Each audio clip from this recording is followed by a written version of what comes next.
versos que a gente está tomando por base é de 1 a 10. Vamos ler só os 8, 9 e 10, para a gente fazer uma rápida revisão. Não, bota do primeiro, painel, bota do primeiro. Tem sempre alguém que vem primeiro. Simão Pedro, servo do apóstolo Jesus Cristo e após Jesus Cristo, aos que conosco alcançaram fé igualmente preciosa na justiça do nosso Deus e Salvador Jesus Cristo. Graça e paz vos sejam multiplicadas no pleno conhecimento de Deus e de Jesus, nosso Senhor.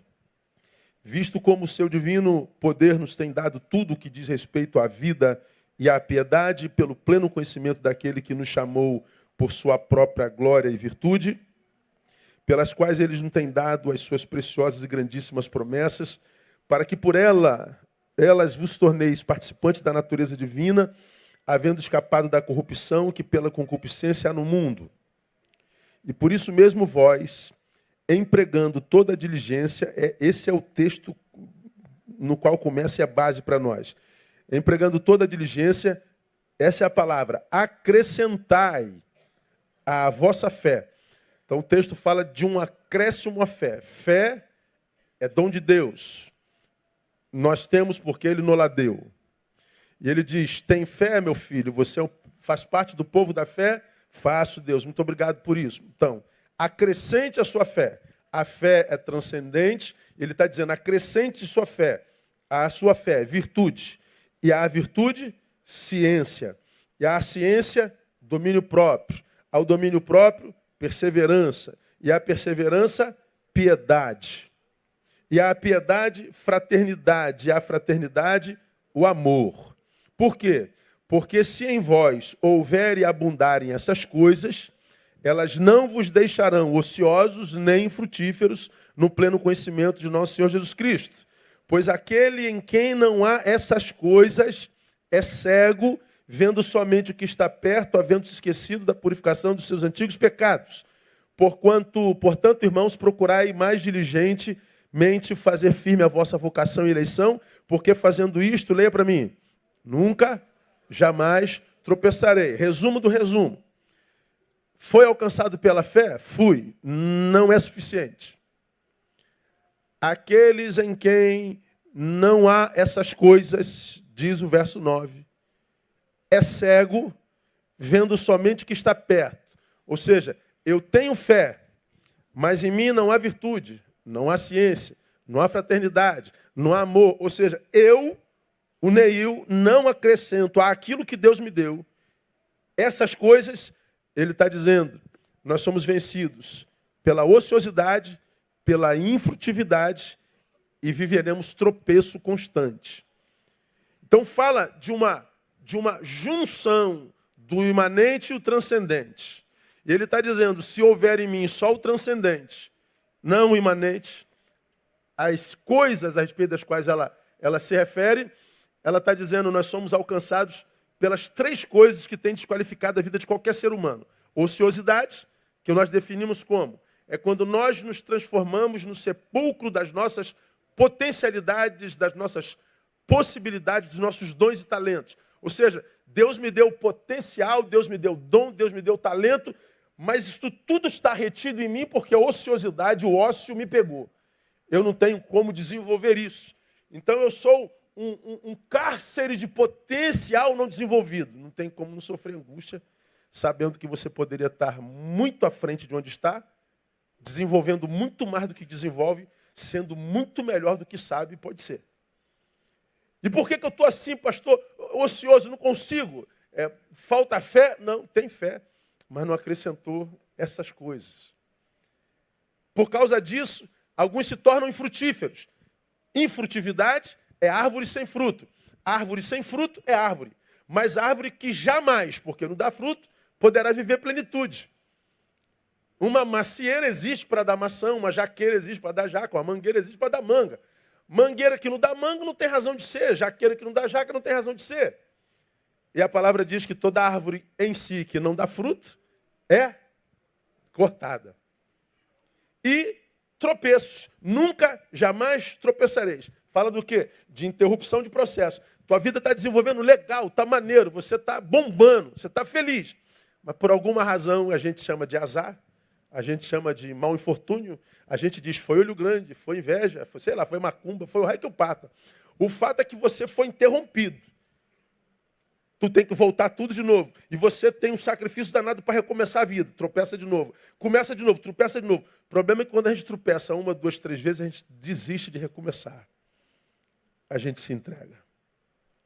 Aí, como a gente envelhece rápido, depois dos 15 anos, você desistiu, daqui a pouco está com 20, dormiu, acorda com 25.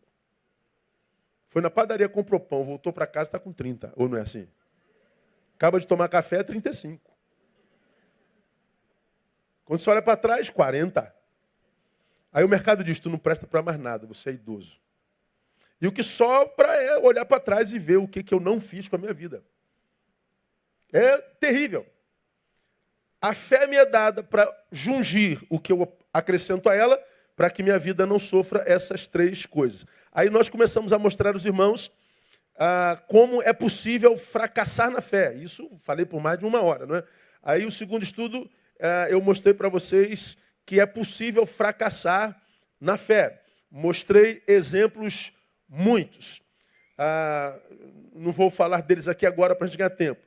Aí, na quarta-feira passada, nós falamos por que a gente não deveria fracassar na fé uma vez que é possível. Qual é o problema de fracassarmos na fê? Primeiro, nós estudamos na semana passada, porque por ela nós somos salvos. Pela graça sois salvos por meio da fé. Isso não vem de vós, é dom de Deus. Não vem das obras para que ninguém se glorie. Então, nós somos salvos pela graça por meio da fé. Ou seja, a salvação é uma ação de Deus em direção ao homem. É Deus vindo em direção a mim. Qual o trilho que ele usa para chegar a mim? A fé. Pela graça sois salvos, ou seja, eu não mereço, é um favor imerecido. Então é ação de Deus independente de mim, é eleição. Como é que ele chega a nós? Pela fé. Então, ele vem, mas no trilho que eu ofereço, essa fé que é abençoada por essas coisas aqui. Então é relacionamento, noivo e noiva, senhor e discípulo. Se eu não tenho essa fé, a salvação não opera. Então, nesse texto, pela graça sois salvos por meio da fé, isso não vem de vós, é dom de Deus, não vem das obras, não vem de gloria, está dito que, por mérito, o que nos caberia era perdição mesmo. Se somos salvos pela graça, graça é favor imerecido, ou seja, eu não mereço, mas recebo. Então, se tira a graça, o que sobra para mim e para você é perdição mesmo. Eu falei que nós devemos entender salvação num plano mais amplo do que só aquele que a gente entende, geralmente, no meio do nosso povo, que salvação é ser livre do inferno. Também. Quando a gente fala de salvação na Bíblia, a gente fala que nós somos salvos da perdição eterna, mas também falamos que nós somos salvos de nós mesmos, desse si mesmo que a Bíblia diz que precisa ser negado. Se alguém quer vir após mim, diz o texto lá, disse ele aos seus discípulos, não falou para estranho não. Vocês que já são meus discípulos, portanto, já foram abençoados com o dom da fé. Se vocês quiserem vir após mim, neguem-se a si mesmos. Ou seja, a fé já lhes dei, mas para vir após mim e fazer com que essa vida de fé frutifique, você tem que se negar. Como é que eu consigo me negar? Pela fé que ele me deu. Porque se não há fé, irmão, eu sou escravo desse si mesmo. Você tem um monte de projetos na cabeça, assim, eu quero servir a Deus, eu quero amar a Deus, quero servir as pessoas, quero ser um filho no qual Deus me dê prazer. Pô, em você existe o desejo. Deus já está operando, Deus opera em vós tanto querer como efetuar. Só que você não consegue. Há um outro em você que te empurra lá para o polo oposto. Você vai viver uma vida na carne e no inferno. Aí você está aqui longe do que você sabe ser, sabe que está errado, gostaria de estar lá, mas o si mesmo não deixa. Você não consegue se negar. Qual é a desgraça disso? Quando você já tem fé, mas não consegue negar o si mesmo, ou seja, não se livra de si. Bom, se você está aqui no pecado, você não tem prazer pleno porque tem uma luzinha lá dentro de você, filho, sai daí, isso aí não é teu lugar. Você está no pecado, de um lado sente prazer no corpo, mas a alma está te culpando, a consciência está te culpando. Então tu não tem alegria plena no pecado. Mas quando tu está no meio das coisas de Deus, você tem alegria porque tua alma ama aquilo ali, mas teu corpo está com saudade daquilo lá. Tu não tem alegria nem cá, nem lá. O que acontece com um ser humano desse? Chega uma hora que você desiste de ir para lá e para cá. Você quer parar mesmo, desistir da vida. Está acontecendo isso ou não está por aí? Toda vez que você vê alguém desistindo da vida, tem uma explicação. Então a fé não me livra só da perdição eterna, me livra de mim. Desse si mesmo que ele diz que eu preciso negar antes de seguir a Jesus, que em seguindo a Jesus com ele no lombo, nem seguindo a Jesus dá certo. Então, salvação é operada pela fé. Ou seja, salvação de mim mesmo. Mas também aprendemos na semana passada a salvação do outro. Ou seja, de uma relação baseada no domínio, no controle e na dependência. Essas relações que a gente desenvolve pensando no que está no Gênesis. Não é bom que o homem esteja só. Ah, bom, se não é bom estar só, então vou me relacionar. Só que tu se relaciona, só quebra a cara. Pô, peraí, o senhor falou que não é bom estar só, eu estou me relacionando, estou me lascando. Então fica sozinho, mas eu não consigo ficar sozinho, então se relaciona, quebra a cara de novo. Aí nego diz, se correr o bicho pega, se ficar o bicho come. Eu faço o quê? Aí ele paralisou de novo, para. Como é que eu consigo desenvolver relações saudáveis? Pela fé. Amarás o Senhor teu Deus de todo o coração e ao teu próximo como a ti mesmo. Fala de um amor equilibrado. Um amor que não me arranca a transcendência e um amor que não me finca só no chão. É um amor que eu ofereço a Deus sobre todas as coisas. E é um amor que eu ofereço ao outro como produto do amor que eu tenho por mim mesmo. Ama teu próximo como a ti mesmo. Se eu não amo a Deus, ou seja, não tenho uma relação de fé saudável, o amor que eu tenho por mim não é suficiente para eu desenvolver uma relação com outro que seja saudável. Ou eu vou amá-lo mais do que a mim e me anulo, sou o fantoche dele, ou eu vou me amar mais do que a ele e vou usá-lo, vou traí-lo. Como que eu tenho uma relação saudável vertical? Quando eu tenho uma relação saudável horizontal. Aliás, horizontal, quando eu tenho vertical. Olha como a fé é maneira, né, cara? Pois é. Só pode amar o próximo quem a si mesmo se ama. Só quem a si mesmo se ama é capaz de amar equilibradamente. Só o amor que parte do amor a si mesmo é amor capaz de frutificar na graça. Terminamos aqui. Se fracassamos na fé, significa dizer que os efeitos da salvação ou são anulados ou, no mínimo, extintos. A partir da de 2 Tessalonicenses, não xingais o Espírito. O que é não xingais o Espírito? Não arrefeçam pelo pecado a liberdade que o Espírito tem de trabalhar em vocês. Então, permaneçam na fé, permaneçam nele, para que o pecado não nos tome e o Espírito Santo perca a liberdade de trabalhar em nós e contamine nossa relação com o próximo, conosco e com eles. E nos impeça de viver salvação. Por que a gente também não pode perder salvação? Não pode fracassar na fé, porque por ela somos salvos. Esse texto que nós acabamos de ler, porque pela graça sois salvos por meio da fé, não vem de vós, nos ensina primeiro que por mérito o que nos caberia a perdição. Segundo, esse texto também me ensina que a salvação não é de todos. Se nós somos salvos pela graça, a graça é sobre todos. Seja a graça particular, um dia a gente fala sobre isso, ou a graça geral. A graça geral é simples de entender. A Bíblia diz, por boca do próprio apóstolo São Paulo, porque todos pecaram, leiam para mim, digam para mim, e destituídos estão da glória de Deus. Destituir, ou seja, eu só destituo aquele que estava instituído. É alguém que esteve lá e foi arrancado de lá. Não se destitui alguém que nunca esteve lá.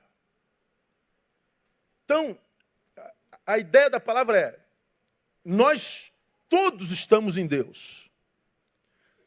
todos existimos nele, porque dele, por ele e para ele, concluam. São todas as coisas, dele, todas as coisas.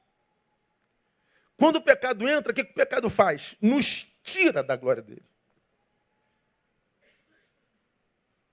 Todos pecaram, destituídos estão da glória dele. Destituídos por causa do pecado, vem outro texto. O salário do pecado é o quê? A morte. Ora, se todos pecaram e o salário do pecado é a morte, como todos deveríamos estar? Mortos, mas estamos vivos, glória a Deus. Essa é a graça geral. A graça geral é a manutenção da vida sobre todos os seres vivos. A graça particular é aquela que eu creio nos é dada pela fé, que nos capacita, nos possibilita a vivermos o outro texto, que eu vim não só para que vocês tenham vida, mas para que vocês tenham vida com abundância. Estar vivo já é graça. A abundância é graça particular.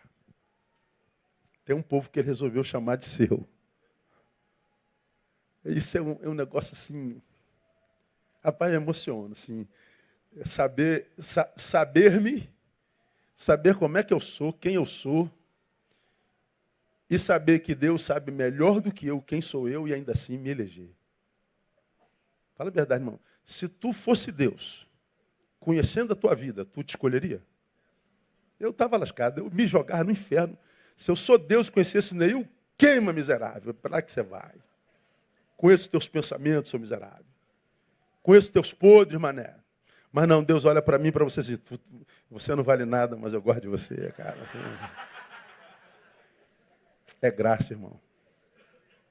Tem dia que você acorda, nem você se suporta. Fala a verdade, irmão. Deus olha para mim e diz, olha, meu filho, não há nada que você faça que me faça te amar mais. Não há nada que você deixe de fazer para que eu te ame menos. Eu amo você do jeitinho que você é. Bom, todos nós somos amados iguaizinhos. Deus me ama e te ama como ama Fernandinho Beiramar. Deus me ama e ama você como ama aquele estuprador de criancinhas. Deus me ama e ama você como amava Hitler. A diferença é a alegria que cada um de nós dá a Deus. A diferença é a alegria, é a forma como cada um de nós vive na graça. Alguns têm consciência da graça e diz, vou fazer, ó Deus, com que o teu sacrifício na cruz do Calvário vale a pena. Vou responder com a vida que por si só glorifica o teu nome. Outros viram as costas para o Deus da graça e vai viver a própria vida. Continua debaixo da graça geral, mas ele acaba desconfigurando o projeto do Pai. Ele acaba viralizando o projeto do Pai. E aí o que acontece hoje, numa época transmoderna? Nós vivemos o tempo, falamos alguns domingos atrás, o tempo da auto-verdade. Todo mundo dizendo que a verdade é relativa. Esse negócio enche o saco. Aí tu vai para as faculdades totalmente tomada por uma ala das ideologias do Brasil e a verdade é relativa, não existe mais verdade absoluta. Como eu já disse para alguém. A verdade é relativa, pastor. Inclusive dizer que a verdade é relativa. Se a verdade é relativa, dizer que a verdade é relativa também é relativo. Né? Pode ser que a verdade seja absoluta. Então, a gente vive o tempo da auto-verdade. Não conta mais a verdade. Ó, isso aqui é uma garrafa. À luz, por exemplo, da ideologia de gêneros, essa garrafa pode falar, não, eu sou uma caixa de som. Não, tu não é uma caixa de som. Tu é uma garrafa, pô. Não, eu estou dizendo que eu sou uma caixa de som. Então, ela é uma caixa de som, não é assim mesmo? Essa rosa diz, eu sou um cacto. Não. Eu estou vendo que você é uma rosa, cara. Não, eu sou um cacto, meu. Eu escolhi ser um cacto. E aí? Pronto, é auto-verdade. Ninguém pode falar mais nada. Na auto-verdade, a palavra deixa de ser verdade para aquele que acredita em auto-verdade. A Bíblia diz assim, é para a direita. O cara fala assim, pô, mas eu não concordo com o que a Bíblia está dizendo, não. Eu discordo, desculpa, para mim é a esquerda. Aí o cara fica entre a verdade da Bíblia e a sua auto-verdade. O que o sujeito vai viver? A auto-verdade. Na auto-verdade, a vida é toda desconfigurada. Não acontece o projeto de Deus. Por quê? Porque Deus faz acepção de pessoas. Deus não é bom. Deus não existe. Não, Deus existe, é bom e não faz acepção de pessoa. Mas você resolveu viver a tua verdade e não a verdade da palavra. É simples, irmão. No tempo da auto-verdade, nem a palavra é verdade. Verdade é o que eu creio ser verdade. E no tempo da auto-verdade, o que a gente vive são auto-mentiras.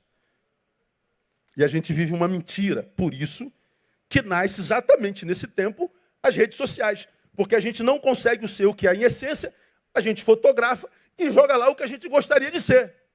Vivemos dois mundos, o real e o virtual. E um quase sempre tem nada a ver com o outro. É o mundo de Narciso. Não é? Então não tem jeito. Agora, o texto também me ensina que a salvação não é de todos. Se o meio pelo qual é operado é a fé, na ausência dessa fé, a salvação não é operada. Ora, está escrito lá em 2 Tessalonicenses 3, versículos 1 e 2. Olha lá. Ó. Finalmente, irmãos, orai por nós para que a palavra do Senhor se propague e seja glorificada, como também o é entre vós, e para que sejamos livres de homens maus e perversos, homens perversos e maus. Por quê? Leia para mim. Por quê? A fé não é de todos. Ou seja, nem todos experimentarão a fé que é dom. Significa dizer, portanto, nem todos serão salvos no final mesmo. É fato, embora seja muito antipático. Na verdade, a gente queria ser universalistas, né? Todo mundo será salvo no final. Eu me simpatizo demais com isso. Na minha cabeça tem um monte de senões. Na minha cabeça tem como é que um Deus bom como o nosso pode ter criado um algo como o inferno. Aí está lá. O texto está dizendo, no dia do juízo, dirá para os que estão à sua direita, vinde, benditos meu Pai, possuir por herança. Aos que estão à sua esquerda, o que ele vai dizer? Apartai-vos de mim maldito para o fogo eterno preparado do diabo e seus anjos. Bom, está escrito lá. Não me simpatizo, mas está escrito lá. Na minha cabeça não cabe um Deus como o nosso mandar ninguém para o inferno. Mas Deus não manda ninguém para o inferno. Todo mundo vai com a sua própria perna. Como o salário do pecado, a morte é onde a gente vai terminar. Ele manda Jesus, que é um caminho para a gente sair de lá. Qualquer um que quer sair de lá é só trilhar o caminho. E o caminho é uma pessoa. Bom, eu não quero trilhar esse caminho. Ele não obriga ninguém a trilhar esse caminho. Sabe onde vai dar por causa do pecado. Só que nós vivemos o tempo da auto-verdade e a gente diz, o inferno não existe. A gente tira o inferno da sua realidade e a gente vive como que se todos nós fôssemos salvos. Bom, tudo ideológico. Tudo produto da auto-verdade, mas não é o que a Bíblia diz. Aí o cara diz assim, pô, eu estou longe de Jesus, nem creio nessa palhaçada. A Bíblia diz que eu vou para o inferno. Bom, eu não quero Jesus, nem quero ir para o inferno. Então tira o inferno, apaga assim da página. Ó, pronto, não existe mais inferno. Ok, está tudo certo para Deus. Vamos chegar no final, no dia do juízo, vamos ver como é que fica. Eu prefiro crer na palavra. Eu prefiro trilhar o caminho. Agora, não se trilha caminho por medo do inferno. A gente só consegue ficar no caminho se a gente conhece o caminho e a gente só pode conhecer o caminho pela fé. Ninguém pensa estar indo para o céu só porque tem medo do inferno.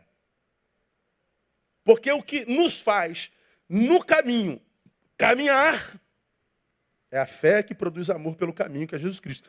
Se eu só tenho medo do inferno, vamos imaginar que eu achei o caminho. Eu não consigo caminhar. Eu não consigo permanecer nele. Por isso tem um monte de gente que chega à porta escancarada da igreja de Cristo, fica um tempinho, mas a porta de trás também está escancarada. Então passa como uma manada. O irmão já está indo. Fui. Mas não está chegando mais gente lá. Ô, meu irmão, fui. Opa, foi, irmão. Está todo mundo entrando e saindo.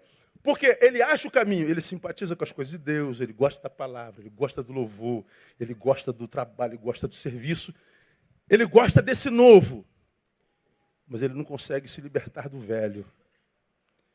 Ele quer o novo de Deus, mas não consegue largar o velho homem, a velha vida. Ele não nasceu de novo. Esse novo nascimento só pela fé. Como a fé não é de todos, nem todos serão salvos mesmo, não. E falar sobre isso é angustiante, porque eu e você temos gente que a gente ama, que zomba da fé, não é zomba de Jesus.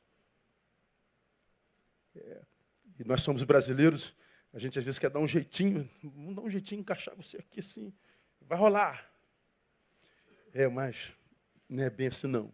Mas nem todos, se salvação é libertação da perdição eterna, logo nem todos serão libertos dessa perdição. Mas também, como salvação é libertação de nós mesmos, porque não tem fé, e a fé não é de todos, nem todos conseguirão se livrar desse ser que se tornaram e odeiam. Veja, quando nós estamos mal conosco mesmos, todo mundo diz, procura um terapeuta, procura um psicólogo, procura um psicanalista.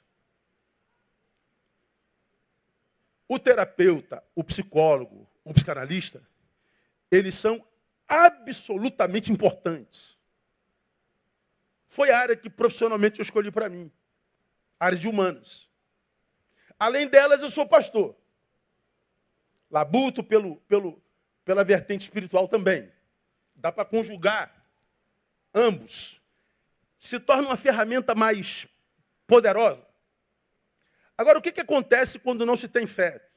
A gente acredita que tudo que desqualifica a nossa vida, ou seja, todo tipo de angústia, todo tipo de desequilíbrio, todo tipo de não vida, todo tipo de carga que a gente carrega, é sempre de cunho psíquico e biológico. Aí o que você faz? Você vai para o psiquiatra, você vai para o terapeuta, você toma remédio, você é medicado, e depois você vai na ortomolecular, faz o exame de sangue lá, tira aqueles 17 vidrinhos de sangue, aí a orto controla tudo em você, equaliza tudo. Você está toda equalizadinha. Não tem nada fora de lugar, mas a angústia continua lá. Ninguém deu jeito. Bom, pode ser porque você não é só um pedaço de carne, há um espírito que habita aí dentro. E é possível que essa angústia só possa ser tirado quando a gente é salvo. É o exercício do Espírito em nós. No que eu creio, irmão? A Bíblia diz que o nosso Pai é trino, Deus Pai, Deus Filho e Deus Espírito Santo. Eu acredito que todo filho de trino, trininho é. Trininho é. Nós somos um ser bio, psíquico e espiritual.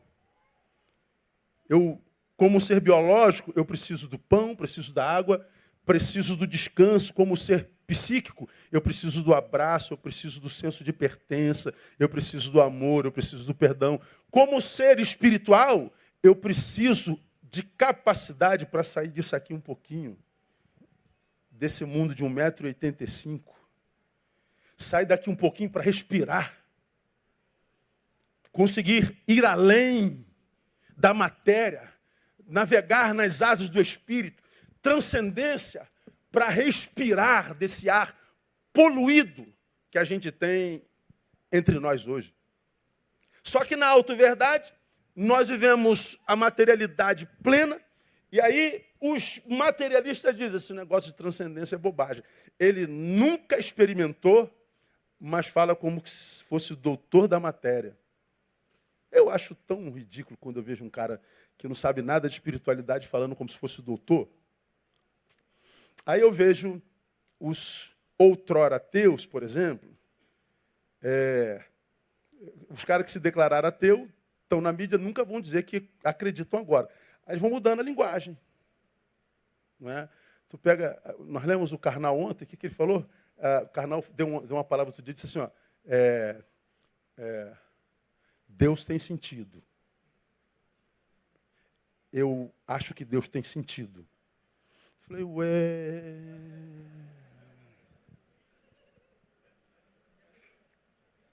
já virou uma hipótese. Uma hipótese é. Antes da hipótese, não é. A hipótese já veio a ser. O que é? Não sei, mas que é, é. O que, pastor? Uma hipótese. Antes, nem hipótese era. Marcelo Gleisler ganhou um prêmio mundial de diálogo entre ciência e espiritualidade. Os grandes astrônomos do mundo bombardeando a ele, dizendo que ele está, aspas, traindo a classe. Deixa eu ver se eu acho aqui não estava no meu cronograma. Como é que é o nome do Deus no Delírio? Hawkins. Richard Dawkins. Deixa eu ver se eu acho aqui. Dawkins.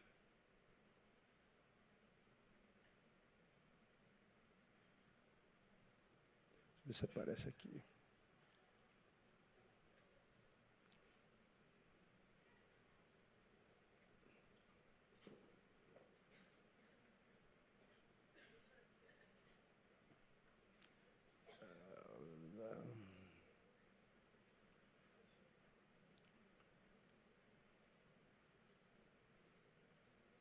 Não é onde eu queria achar a notícia, mas eu vou mandar aí para o... Cadê? Como é que eu compartilho, Jesus? Eu já soube como é que compartilhava isso.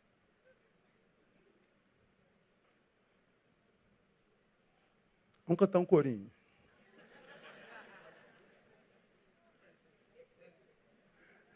Não vai dar para passar. Puxa vida, eu queria mostrar para vocês. Deixa para a próxima, amor? Minha esposa já mandou, gente. Acabou. Ferrou.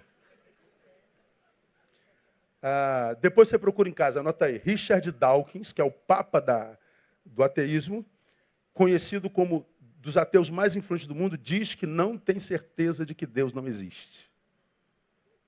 Ele que escreveu em 2006, Deus um Delírio, que começa dizendo, no final deste livro, você que crê em Deus não crerá mais. Agora, já saem as notícias. Richard Dawkins, conhecido como um dos ateus mais influentes do mundo, diz que não tem certeza de que Deus existe. Ou seja, é uma hipótese. Os ateus que sempre falaram de transcendência, como se estivesse falando de ciência. Se de um lado eu não posso provar Deus, do outro lado ninguém pode provar a inexistência dele. Bom, pelo menos nós temos a experiência. Como já falei aqui, a fé é uma graça de Deus que nos leva a um lugar que a gente só pode ir através dessa fé. Que é a sala do trono, é a presença dele. Ora, alguém que não tem fé, nunca, jamais deveria abrir a boca para falar desse lugar. Nunca esteve lá. Mas a gente vê gente que nunca esteve lá, discutindo daquele lugar com quem já esteve lá. E o pior, gente entre nós que diz que já esteve lá, tendo a fé abalada quando se encontra com gente que nunca esteve lá, dizendo que aquilo não existe. Ora, na minha concepção, irmão, não se perde fé. Para mim, quem perdeu nunca teve de fato. A Bíblia diz que, pelo que se alguém está em Cristo... Olha lá. Tá aí, ó. Obrigado, varão. Tá aí.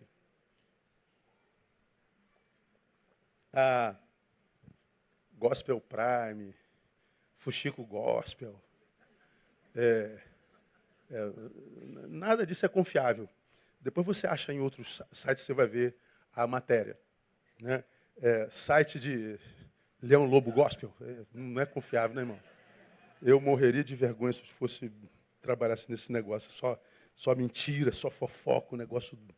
Deus me livre e guarde. Só uma igreja como a igreja brasileira produz coisas como esses sites aí, que joga um crente como outro, contra o outro o tempo inteiro, joga ovelha contra o pastor, é uma tristeza lamentável. Então, veja só, falando de salvação, nem todos serão salvos mesmo, nem todos, portanto, conseguirão se livrar deste ser que se tornaram odeia, desse ser que gostaria muito de estar lá, mas uma área tua diz que você tem que estar aqui e você não consegue se livrar dessa desgraça.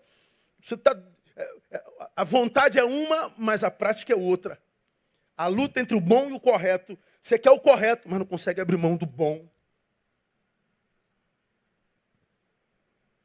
Nem todos, portanto, uma vez que salvação é livramento da perdição eterna de mim mesmo e do outro, nem todos conseguirão se livrar da dependência tirânica de uma relação doentia. Tem gente que só se sente viva quando está numa relação doentia. Não já ouviram falar no amor daquela mulher que diz que é mulher de malandro? Quando você fala assim, pô, essa mulher é mulher de malandro. O que a gente quer dizer quando diz que essa mulher é mulher de malandro? Me digam aí.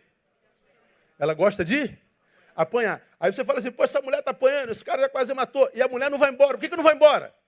Porque eu prefiro ser odiada do que viver sem que alguém sinta alguma coisa por mim. O ódio me mantém viva. A cadeia me mantém viva. Eu prefiro viver com o que ele me dá do que sim, viver com o que eu dou a mim mesma. A visão que eu tenho de mim ainda é pior do que a que ele tem de mim. Por que algumas pessoas não se libertam de relações absolutamente destrutivas? É porque a fé não é de todos. É a fé que gera amor por mim que me pede de me submeter ao amor que você me dá, que é doentio. Você imagina, irmão, um povo de fé, um país inteiro de fé, a gente teria relações absolutamente equilibradas, a gente teria famílias absolutamente equilibradas, e com uma família, a célula máter da sociedade, nós teríamos a sociedade absolutamente equilibrada. Agora, a nossa sociedade está como está, por quê? Porque nós tiramos a fé dos nossos princípios e de nosso senso de valores. Estamos nos tornando uma geração materialista. O mundo materialista está se implodindo. Está se inviabilizando. Por quê, pastor? Porque nós vivemos auto-verdade e a gente não pode viver salvação. Então, o que eu estou dizendo? Sempre haverá aquele que passará pela vida sem sentir as benesses de ser vivo. Eu estou vivo, mas eu não sinto graça em sê-lo. Como? Você que está apaixonado pela vida não consegue entender. Mas sempre haverá aquele que, porque não sentirá as benesses de ser vivo, dirá, portanto, que viver é um castigo. Entendi? Uma menina de 20 anos, superdotada, que já era advogada. E a menina queria morrer de qualquer jeito. Os pais não sabiam mais o que dizer. Levaram para tudo que é lado, o pastor nem vai dar jeito nela. A menina sentava e falava, meu Deus, em 20 anos não dá para uma pessoa ter tanta angústia. Em 20 anos não dá para ser tão pesada. Em 20 anos não dá para ser... Aí que entra a outra religião e diz assim, ó, isso aí é karma da outra vida. Porque é muita coisa para um tempo só, muito pequeno. Mas não. O amor que eu tenho por mim é gerado pela fé que o meu Criador legou a mim. Deus, quando nos cria, nos abençoa com fé para dizer, Neil, com amor eterno eu te amei. O amor que ele tem por nós é eterno. Mas ele sabia que é possível que aquele que veio matar, roubar e destruir desconfigurasse a nossa vida de tal forma que a gente olhasse para aquilo no espelho que Deus ama com ódio. Eu olho para o espelho, odeio o que Deus fez. Quando eu odeio no espelho o que Deus fez, eu estou dizendo que Deus fez uma desgraça. Deus não pode fazer desgraça. Tudo que Deus faz é bom. Você é uma obra-prima das mãos de Deus. Diga para quem está do seu lado, você é uma obra-prima, meu irmão. Aleluia. Então como é que eu me transformei nisso, pastor? Se afastou do Criador. Se afastou daquele que te gerou. Abandonou aquilo que ele te deu, que te capacita a amar aquilo que ele criou. É a bendita da fé. Sempre, portanto, haverá aqueles que dirão que tirar a vida de alguém não será nada muito grave. Ora, gente que passa pela vida não sente as benesses de ser vivo. Gente que, porque não experimentou as benesses de ser vivo, diz que viver é uma desgraça. Logo, logo virá gente que diz que tirar a vida de outra gente não custa nada. 1.600.000 pessoas sendo mortas por ano. 63 mil pessoas sendo mortas por dia, por ano no Brasil. Como é que uma pessoa pode tirar a vida do outro por causa de um celular? Hoje tira por nada. Por quê? Porque matar. Por que você mata, cara? Porque a vida não vale nada, pô. Como você já aprendeu, só mata quem já está morto. Só morte produz morte. Ser vivo não mata. Só um ser humano morto na alma mata um ser humano na sua biologia. Por que tanta morte, pastor? Porque nós já morremos. Como parar a mortandade no mundo? Ressuscitando quem está matando. Como? Pela fé. Então, à luz do... Pela graça sois salvos por meio da fé, é dom de Deus, não vem das obras. Primeiro, o que sobra para nós é perdição mesmo, seria mérito. Salvação não é para todos. E por último, o que atesta a salvação, portanto, não são boas obras, embora elas sejam parte do fruto da salvação. Mas porque eu faço boas obras não quer dizer que eu sou salvo. Mas porque eu sou salvo, eu produzo boas obras. O que atesta a salvação são humildade, comunhão e reconciliação. O texto está dizendo, pela graça sois salvos por meio da fé. Isso não vem de vós, é dom de Deus. Não vem das obras para que ninguém se glorie. Então, uma marca primeira do salvo, humildade. Se fosse pelas obras, ele está dizendo, eu ia fazer em você um soberbo. O que o texto está dizendo é o seguinte, não existe alma boa, de fato e de verdade, que tenha orgulho da sua bondade. Veja, irmão, como eu sou bom. Mas eu tenho muito orgulho da minha bondade. Mas eu tenho muito orgulho da minha humildade. Eu sou muito humilde. Eu sou tão humilde, irmão, que sei lá o quê. Não existe alma boa de fato e de verdade que tenha orgulho da sua bondade. Por que que o bondoso, de fato e de verdade, aquele cuja alma foi alcançada pela graça de Deus, por que que ele não é orgulhoso? Porque bondade, para quem é bom de fato, não é escolha, é a única opção. Eu não sou bom porque eu escolhia, porque é a única escolha. Ou seja, grave aí, o bondoso é aquele que, sem saber, por causa da sua bondade, abriu mão das polipossibilidades. Eu sou bom, Deus me fez bom, sei lá. Aí, quais são as possibilidades? Só tem uma, meu filho. Produzir bondade. Acabou as suas polipossibilidades. O maldoso não. O maldoso, deixa eu ver quem eu vou estragar hoje. Deixa eu ver quem eu vou, desculpa a palavra, deixa eu ver quem eu vou sacanear hoje. O cara já sai assim, em quem eu vou dar volta hoje? Quais as possibilidades? E uma das possibilidades, inclusive, é o vagabundo fazer bem a alguém. O maldoso não. Você é do bem, não dá para você sair por aí, desculpa a palavra de novo, sacaneando todo mundo. Você se lascou, irmão. Só vai fazer bem agora. Mas se deu bem, irmão, só vai colher o bem agora. Tudo que o homem semear, isso também se fará. Então, é humildade. É a humildade. É a marca da salvação, é a humildade. A outra marca é a comunhão e reconciliação. Vem lá de Efésios 2, 11 e 18, que é o mesmo capítulo, onde o texto diz assim, portanto, lembrai-vos de que vós, no outro tempo, erais gentios na carne. Ou seja, perdidos, chamados à incircuncisão. A circuncisão era para os eleitos. Pelos que na carne se chamam circuncisão feita pela mão dos homens. Estáveis naquele tempo, sem Cristo, separados da comunidade de Israel, estranhos aos pactos da promessa, não tendo esperança e sem Deus no mundo. Olha só. Mas agora em Cristo Jesus, vós que antes estáveis longe, já pelo sangue de Cristo chegaste perto. Porque Ele é a nossa paz, a qual de ambos os povos fez um, e derrubando a parede de separação que estava no meio, na sua carne desfez inimizade, isto é, a lei dos mandamentos contidos em ordenanças para criar em si mesmo, dos dois um novo homem, assim fazendo a paz. E pela cruz reconciliar ambos com Deus em um só corpo, tendo por ela matado a inimizade, e vindo ele evangelizou paz os que estavam longe e paz os que estavam perto, porque por ele ambos temos acesso ao Pai em um mesmo Espírito. Ou seja, não existe carreira solo no Evangelho. Pelo sangue de Cristo chegaste perto. Não existem assassinos efetivos entre os discípulos de Jesus. Ninguém mata ninguém em si. O texto está dizendo, desfez a inimizade. Está aí.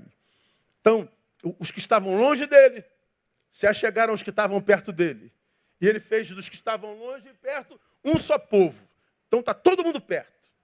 Ou seja, ele restaura a possibilidade de convivência. Ele produz reconciliação e comunhão. Então, quando você vê esses crentes como nós, vive um xingando o outro, um criticando a igreja do outro, um falando mal do outro, um sofrendo com o crescimento do outro, um inventando desculpa para falar mal do outro porque o outro está crescendo mais do que o outro. Essa qualidade medíocre que os crentes têm revela que poucos de nós passou pela salvação mesmo. Como nasce uma igreja evangélica no Brasil, você adotou nisso, divisão interna. Tem sempre um safado que trai o pastor que o formou, que o ordenou, que o consagrou. Ele mata o pastor no coração de alguns e diz que é o Espírito Santo. Ele tem que matar o sujeito no coração de quem ele quer levar. Então ele tem que contar a verdade dele. Senão não nasce uma igreja. Então, 90% das igrejas nascem assim. Divisão, ruptura, rebelião. Não é produto de salvo. Então, meu irmão, a gente não pode fracassar na fé porque por ela nós somos salvos. Para a gente terminar esse tópico, 2 minutos. A gente não pode fracassar na fé porque é por ela que nós vencemos o mundo. Para a gente terminar, 1 João 5, de 1 a 5. Por ela nós somos salvos, por ela vencemos o mundo. Ainda vai ficar um tópico para a semana que vem. Todo aquele que crê que Jesus é o Cristo, é o nascido de Deus, e todo aquele que ama o que o gerou, ama também o que dele é nascido. Nisto conhecemos que amamos os filhos de Deus, se amamos a Deus e guardamos os seus mandamentos. Porque este é o amor de Deus, que guardemos os seus mandamentos, e os seus mandamentos não são penosos. Porque todo o que é nascido de Deus, leia para mim, vence o mundo, leia mais. E esta é a vitória que vence o mundo. A nossa fé. Perdi a fé, o mundo me engole. Perdi a fé, a tua subjetividade é diluída no coletivo. É um pedaço teu para lá, a tua alma é diluída. Você se dilui no todo, a consciência, o que Jung chamaria de individuação, a sua capacidade de estar no meio do todo sem ser influenciado por ele, capacidade de ser sal na carne sem virar carne, some. Aí você vê a nossa sociedade vivendo em guetos. Os da direita só se relacionam com os da direita, os da esquerda só com os da esquerda, os brancos só com os brancos, os pretos só com os pretos, os da vanguarda, os conservadores, estamos guetizados. A gente não consegue botar um conservador e como é o nome? Hã? Ao contrário de conservador. Contemporâneo. Botar um contemporâneo e um conservador junto e conversar sem que alguém morra. Mas não, o da direita mata o da esquerda no seu afeto. O da esquerda mata o da direita. Todo mundo carregando morte em si. Cadáveres afetivos. A gente não consegue mais conviver. Por quê? Porque os frutos da salvação não estão operando em nós. É assim, cara, negócio de doido. O mundo venceu. O discípulo de Jesus, ele é sugado por outras forças e outras ideologias, outras missões. Ele só não consegue ser igreja. E porque ser igreja não é fácil não, irmão. Ser igreja é um milagre. Por quê? Porque senta o comandante do batalhão do lado do soldado raso. E eles se chamam de irmãos. Senta o presidente da multinacional do lado do ascensorista da empresa dele. E se chamam de irmãos. Senta o flamenguista e o vascaíno. Se chama de irmãos. É assim, não é? Só a igreja faz isso. Onde não há bárbaro, cita, nem livre, nem escravo. Onde Cristo é tudo em todos. É só a igreja. Aí o cara, ele não tem os frutos da fé, ele não consegue viver essa forma eclética da igreja. Aí vai para o guetozinho dele, onde todo mundo pensa igual. E o outro vai para lá, onde todo mundo pensa igual. E o pior, o cara deixa a igreja e acha que evoluiu. Isso é que é louco para mim, assim. Para mim o Deus deste século lhe cegou o entendimento mesmo. É uma falta de amor próprio terrível. Então o que é vencer o mundo? É não perder a imagem de Deus em nós. É viver santidade no meio de uma geração composta por subjetividades diluídas pelo pecado. Ou seja, o crente não é proibido de ir a lugar nenhum, o crente não é proibido de fazer nada, porque o crente ele é blindado pelo Espírito Santo. O crente ele tem, como aquela música que nós estamos dizendo, a graça da garça. A arte de viver em meio à lama sem sujar as suas vestes.